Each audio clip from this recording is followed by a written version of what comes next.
आज Doubtnut app download करें। Doubtnut पर अपने सभी गणित, रसायन विज्ञान, भौतिक विज्ञान और जीव विज्ञान के डाउट्स का करो सफाया।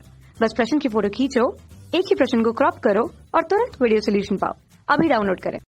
हेलो फ्रेंड्स, हमारा क्वेश्चन है 0.1 किलोग्राम सहित के पत्थर पर कार्यरत नेट बल का परिमाण व उसकी दिशा निम्नलिखित परिस्थितियों में ज्ञात कीजिए।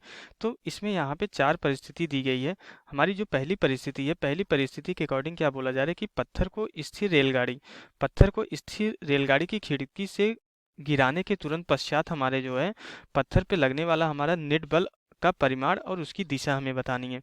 दूसरी जो परिस्थिति दी गई, दूसरी परिस्थिति में क्या बोला जा रहा है कि पत्थर को 36 किलोमीटर पर आवर के एक समान वेग से गतिशील किसी रेलगाड़ी की खिड़की से गिराने के तुरंत पश्चात। थर्ड जो हमारी परिस्थिति दी गई है, पत्थर को 1 मीटर पर सेकंड स्क्वायर के त्वरण से गतिशील किसी रेलगाड़ी की खिड़की से गिराने के तुरंत पश्चात। जो चौथी परिस्थिति दी गई है, पत्थर 1 मीटर पर सेकंड स्क्वायर के त्वरण से गतिशील किसी रेलगाड़ी के फर्श पर पड़ा है तथा वह रेलगाड़ी के सापेक्ष विराम में है, तो उस कंडीशन में हमें बताना है। उपरोक्त सभी स्थितियों में वायु का प्रतिरोध हमें उपेक्षणीय नगण्य मानना है, वायु का प्रतिरोध हमें नहीं लेना है।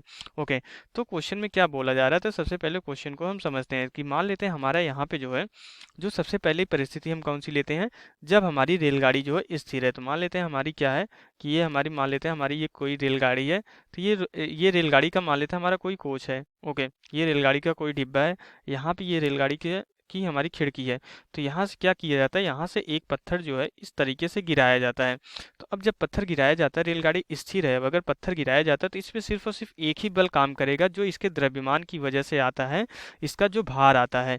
और भार इसका क्यों आता है, क्योंकि इस पे हमारा जो है पृथ्वी का गुरुत्वीय त्वरण जो है जी नीचे की तरफ काम कर रहा होगा। तो तो जी नीचे की तरफ काम कर रहा होगा, इसकी वजह से हमारा जो है इस पे इसका भार जो है mg नीचे की तरफ लगता है। तो सिर्फ और सिर्फ इस कंडीशन में सिर्फ और सिर्फ एक ही बल काम करेगा। आप किसी भी वस्तु को जो है कहीं से भी मुक्त रूप से अगर छोड़ देंगे पृथ्वी से कुछ ऊंचाई पर, तो उस पे जो है अगर छोड़ दिया जाता है, अगर यहाँ पे रेलगाड़ी स्थिर है और इसको मुक्त रूप से छोड़ दिया जाता है, तो सिर्फ और सिर्फ जो है यहाँ पे पृथ्वी का गुरुत्वाकर्षण बल काम करता है, जो कि हमारा जो है इसके भार के बराबर वही होता है, जो कि भार के बराबर हमारा कितना होता है, mg के बराबर होता है। तो यहाँ पे हमारा जो परिमाण बल का जो परिमाण होगा, जो नेट बल होगा, नेट बल हमारा कितना होगा, ये जो हमारा mg होगा, अगर इसको कैलकुलेट करेंगे तो हमारा जो द्रव्यमान कितना दिया गया है, 0.1 क्वेश्चन में दिया गया है, गुरुत्वीय त्वरण हमारा 9.8 मीटर पर सेकंड स्क्वायर होता है। तो इसको कैलकुलेट करने के बाद 0.98 न्यूटन के बराबर लगेगा। तो जो नेट बल का परिमाण होगा कितना होगा, 0.98 न्यूटन के बराबर, और ये ऊर्ध्वाधर नीचे की तरफ लगेगा। ओके, ऊर्ध्वाधर नीचे की तरफ लगेगा और नेट बल का परिमाण कितना होगा, 0.98 न्यूटन के बराबर होगा।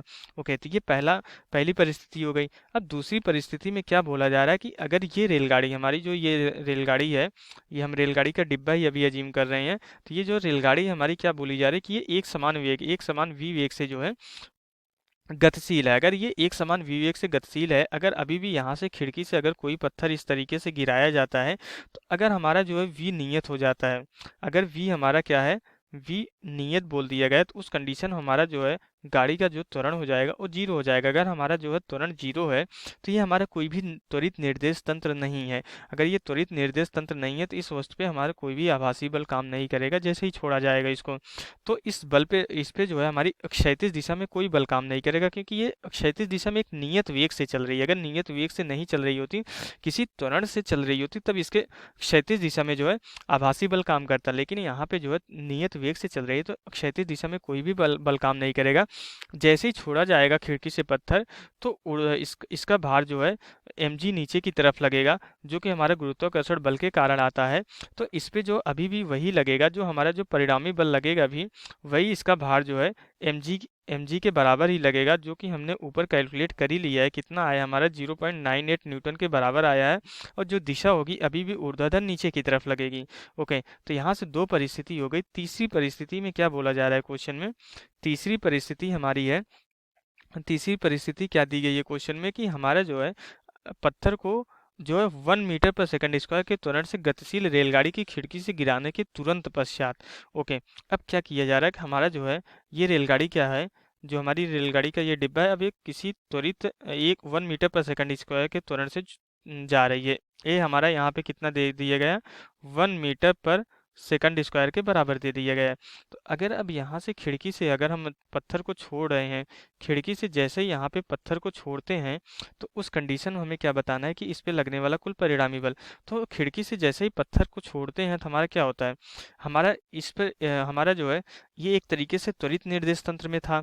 अगर ये त्वरित निर्देश तंत्र में था, ये त्वरण हमारा इस दिशा में लग रहा था, तो इस पे एक आभासी त्वरण जो है हमारा इस दिशा में लगेगा।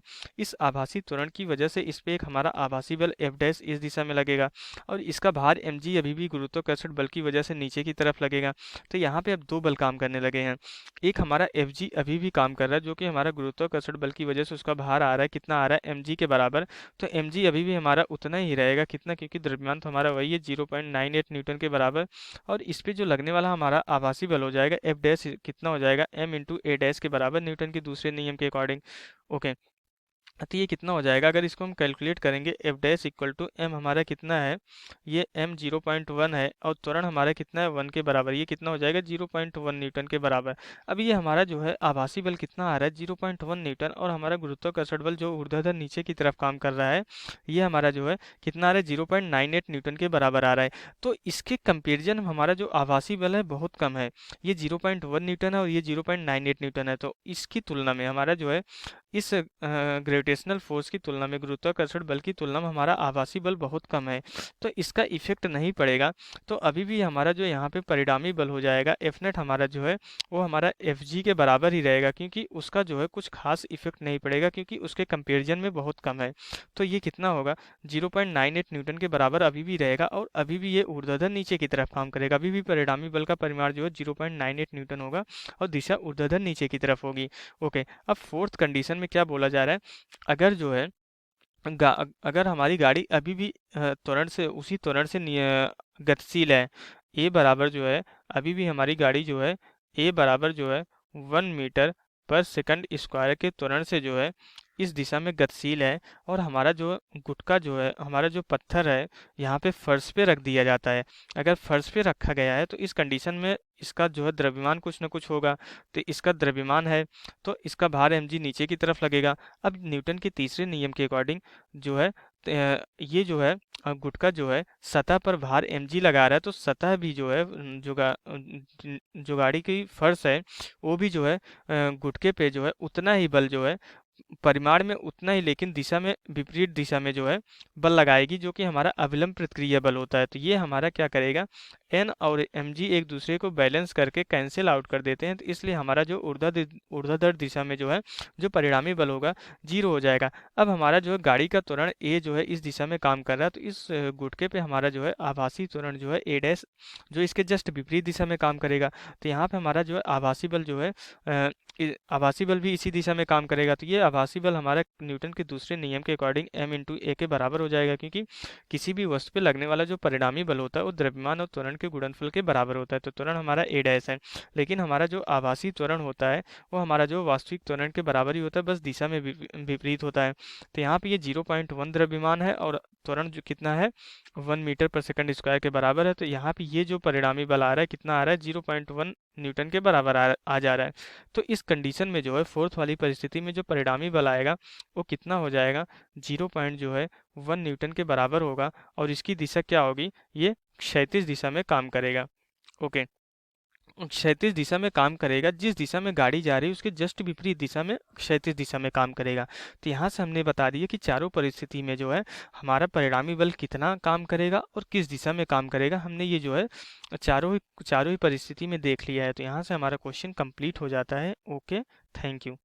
कक्षा 6 से 12वीं से लेकर नीट, IIT, JEE वो एडवांस के लेवल तक 1 करोड़ से ज्यादा छात्रों का भरोसा। आज ही डाउनलोड करें डाउटनेट ऐप या व्हाट्सएप करें अपने सारे डाउट्स 8400 400 400 पर।